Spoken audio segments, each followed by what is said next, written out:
Hey guys, it's Hyper, and welcome to my quick video on the V3 Holographic site in SCUM, otherwise known as the XPS Holographic. This is going to be a shorter version than the long deep dive version, so definitely check that out if you're interested in the story behind the scope, but if you're here just to learn how to use it, then let's get to the video. Bullets, they are physical objects in the world, meaning they're affected by something we like to call gravity. And for all of you rock eaters, that means if you shoot a bullet up in the air, it's going to eventually come back down. You know, there's a reason that it hurts when you fall. It's because, just like a bullet, there's also gravity pulling on you. This means that our bullet has an arcing trajectory. It's going to go up and out of the barrel, and then once it gets past its highest point or its apogee, it's gonna start falling down until it hits the ground, okay? Now, the farther out you go, the more the bullet drops. Now, try and picture this if you would. We're gonna do a little diagram right here to kind of explain this. We have stuff called sights. Now, in a perfect vacuum, in an absence of gravity, this sight, if it were a laser beam, would shoot perfectly straight forever, right? So let's just pretend that it's a laser beam going perfectly straight forever wherever you're aiming the sight. Now, the bullet is not going to go perfectly straight. As we said, it has an arcing trajectory. Now, we have to zero the sight. We want to make sure that the reticle is going to have a point where the bullet's trajectory intersects that reticle at a certain distance. And since the bullet has an arcing path, it's going to look something like this. Okay. Now, you're going to notice this arc is going to pass through this straight line of sight at multiple points. This is similar to a parabola in mathematics. You're going to notice that it passes over this x-axis twice. That's why those are the zeros, because that's where there is zero elevation above or below the reticle, meaning that's where the bullet will impact at that distance. And since it has two of these, every single point of aim on the scope, depending on which one you zero it to, will pass through 2 points. Now, for an RCO or an ACOG, we zero at 25 meters because roughly at 100 meters, it's going to pass through the same point again on its way back down from its arc. This means if you're closer than 25 meters, you have to aim with a sight much farther below your point of zero, and if you're between 25 meters and 100 meters, you're going to have to aim a little bit above that. And anything past 100 meters, since it's not going to come back up magically through that x-axis again, it's going to keep falling down, we just have bullet drop off from that point on.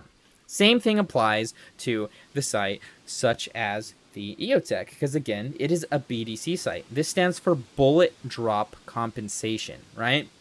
Now, bullet drop compensation is used because you're going to notice if we want to hit a target farther out, we have to aim a little bit higher to make the trajectory impact that point, right? So our sight picture is going to be a little bit lower than it would be otherwise. Now, this is awesome because the sights can literally just mark that on your optic, your reticle, or your iron sight for you. And that's why range estimation is going to be our next thing, because it allows you to determine which bullet drop compensation method you're going to be using for that specific target depending on its distance away from you. And we're going to explain that to you next. So, for the sight, it has these convenient markings, and these are the dot itself. Now, the dot on an EOTech is ranged for 50 or 200 meters because it intersects the line at 50 and 200 meters, where the trajectory and the line coming out from your sight, I mean, that's where they're zeroed, okay? So 50 and 200 meters is accurate for the holographic sight. Now, the next point of aim, if you were to be using a different EOTech, because they offer several ones. They have a 1-dot model, a 2-dot model, and a 4-dot model. The 2-dot model has 2 dots, one above the other. You can take a look at the XPS 300 in-game for that example, but again, that one's not sighted properly, so we're not going to cover it. And that bottom dot is supposed to be sighted for 500 meters. Now, there's also a 4-dot model that adds 400 meters and 600 meters, but again, it's kind of not really useful because it's not a magnified sight, and it's just not really ethical to be shooting at live targets at that far distance without magnification. It's just not, for a number of reasons. Anyways, let's get back to the other sight points. Now, for the one in-game, you just have the dot and the circle. Now, if you look at the bottom of the circle, you're going to notice that little bottom, what do we call it, the bar or the line or whatever it's called, the leveling line, right? At the top of that circle, the very edge of that circle, the very bottom, that is going to be sighted for 7 meters. As we discussed before, the closer you get to your target, if you're within the first 0 point, you're going to have to aim a little bit above your target, and this accounts for that. So within 7 meters, your engagement distance, roughly 21 feet, which is indoors, that's what you're going to be aiming with, and I can prove that right here. So let's take a look at these targets. We're going to be aiming at these targets, and look at the very bottom of the circle. I'm going to just aim right here so you can see that the bottom of the circle is where the bullet impacts. See that? Bottom of the circle is a bullet impact. So 7 meters, like indoors range, anywhere indoors, you're going to be aiming with the bottom of the circle to get those shots on target every single time. All right, let's get into the fun bits, which is the range estimation itself, right? Now, you guys ever notice that the farther you are from something, the smaller it looks? Well, that's because based on the way our eyes work and how we perceive 3D space, size is proportional to distance, meaning that the farther away something gets, the smaller it's going to look. But proportional meaning if it's 4 times as far, it's going to look 4 times smaller. Or it will look 1/4 of the size it did when it was 4 times closer. Meaning a target at 100 meters is going to look 4 times bigger than a target at 400 meters. You kind of get the correlation there? This is important because the fact that we know that this is a proportional thing, we can account for it using set standards. Now, I'm about to disappoint every girl on Tinder right now, but the average height of a fighting age male all over the world is around 5 foot 8 inches. So in my previous videos, like with the ACOG, I talk about how the sights are made to match the height and the width of the average combatant. Well, it's based on 5 foot 8 inches. This is important because 5 foot 8 inches is going to look a specific way through specific sights at specific distances. Now, let's give a little demonstration of this. You're going to notice that this was very intentional. The size of the circle was made this size for a reason. Not just because it looks cool and it's a good sight picture, but because it actually serves a purpose. Now, let's look through this sight really quick. Let's open up this little table I have right here, and we're going to take a look at the sight picture itself. You're going to notice, if we aim down sights, what are you going to see? You're going to see this sight picture. That means at 100 yards, this is what a 5 foot 8 inch person is going to look like. Meaning the top of their head to the ground is going to fill the circle at 100 yards or 100 meters, roughly. It's not a perfect conversion, but isn't that neat how that works? So if you see the top of their head to the bottom of their foot, you know they're roughly 100 yards away. Now, this works at greater distances. Look at the sight picture for 200 yards. So 200 yards is twice as far as 100 yards, meaning your target is going to look twice as small, or 1/2 the size of the target at half the distance.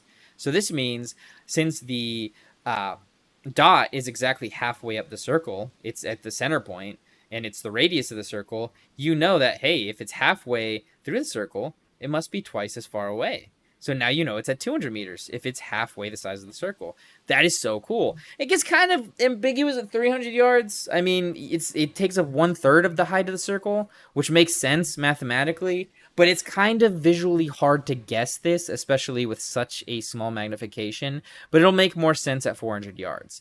At 400 yards, a much more round number that you can easily divide up by picturing it yourself in the battlefield. You just cut it in half and then cut each of those halves in half. If it takes up 1/4 of the circle, it's 400 yards away. Now, if it doesn't take up half the circle, but it's not quite small enough to be 1/4 of the circle, it's got to be somewhere in between 200 yards and 400 yards. Therefore, you can kind of guess that it's 300 yards away. You see how that works? It's not too overly complicated, but you'd be surprised. A lot of people screw this up all the time. But with a little bit of practice, I promise you, it just becomes second nature. It becomes like an extension of your body, an extension of your eyes at a certain point, if you practice enough, which you all should be if you're using this stuff on your setups.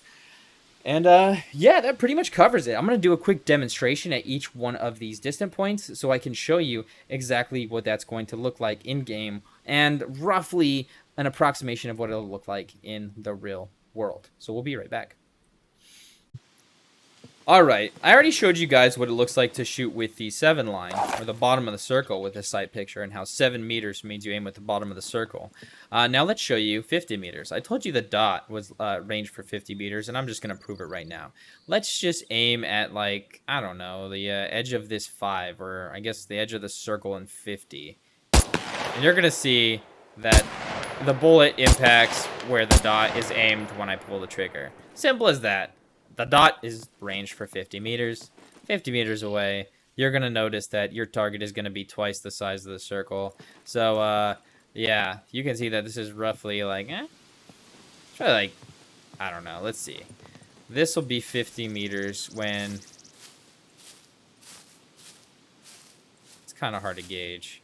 Yeah, so there's the ground to the top of the target. This is roughly 50 meters away. Yeah, there you go.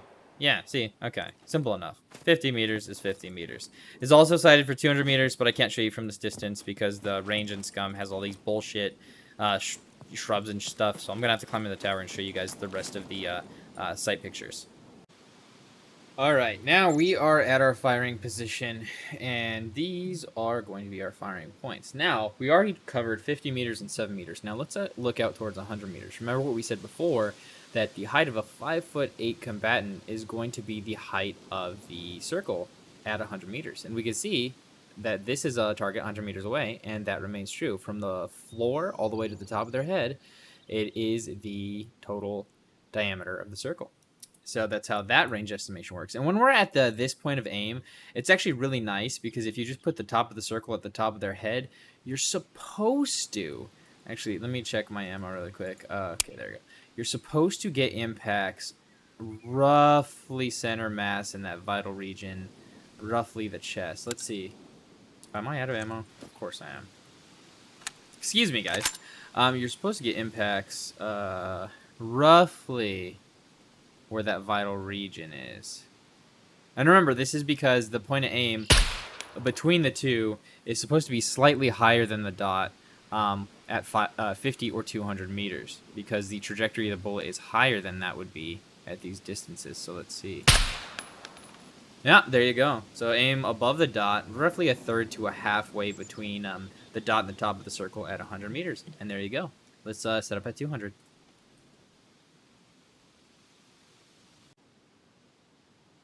Alright, we are now set up at 200 meters, and let's try and use our range estimation. So remember what we said, the total height of the target from the deck to the top of the combatant's head is going to be half the diameter, or the radius, of the circle. So that's pretty much from the dot to the deck, or the dot to the top. For our intents and purposes, since at 200 meters, the dot is our aim point, we're just going to use the bottom of the circle to the top. And if we put the... It's kind of hard to see just because SCUM uses this clunky radian measuring system, but if we put this dot roughly at the head of the target at this distance, you see that that remains true. We can tell this target is indeed 200 meters away because the floor to the head is the distance from the bottom of the circle to that dot. Now, that means we aim with the dot at this distance to get effects on target. Now, again, this sight is not super precise, so we're going to do our best to get effects on target. Now, you can see that hit roughly where I was aiming. We're going to hit the bottom of the target, hopefully. We'll have to fire another one because, again, the bullet cam is not running at like 60 frames. It should be. Hopefully, in the future, it will. Yeah, you can see I was aiming right at the head with a dot at 200 meters, and the bullet went right through the head at 200 meters. So you know that the dot aim point is accurate at 200 meters, and the range estimation at 200 meters also works. Now, I love this sight, but at sight pictures past 200 meters, it gets a little bit shitty. That's just because the nature of this is it's an illuminated hologram, so there's going to be a little bit of